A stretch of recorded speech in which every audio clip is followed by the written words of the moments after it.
तुमच्याकडे कपड्याचे छोटे छोटे तुकडे उरलेले असतील त्या तुकड्यांचा तुम्ही असा वापर करू शकता। 9 बाय 13.5 इंचाचा मी कपडा घेतलेला आहे। तो 13 साईड ज्या साईडने आहे त्या साईडने फोल्ड करून मी 1.5 इंचावरती मार्किंग करून एक लाईन ओढून घेतली।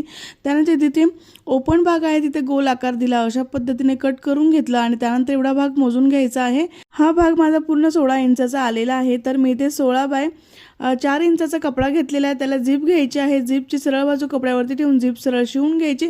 त्यानंतर आपल्याला इथे टॉप स्टिच करायचं आणि एक रनर जे आहे ते यामध्ये टाकून घ्यायचं आहे।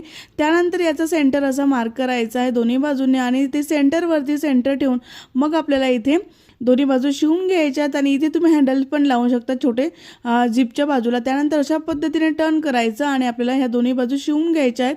तर दोन प्रकारे तुम्ही याचा वापर करू शकता, मेकअप बॉक्स म्हणून किंवा तुम्ही टिफिन बॉक्स म्हणून सुद्धा याचा वापर करू शकता। त्यानंतर अशा पद्धतीने फोल्ड करून टॉप स्टिच करून घ्यायचं आहे झिपला आणि सुंदरच आपलं पाऊच जे आहे ते तयार झालेलं आहे। छोटं मी ते हँडल्स पण लावलेलं आहे, दिसायला खूप छान दिसतं, याचा आकार खूप सुंदर असा तयार झालेला आहे।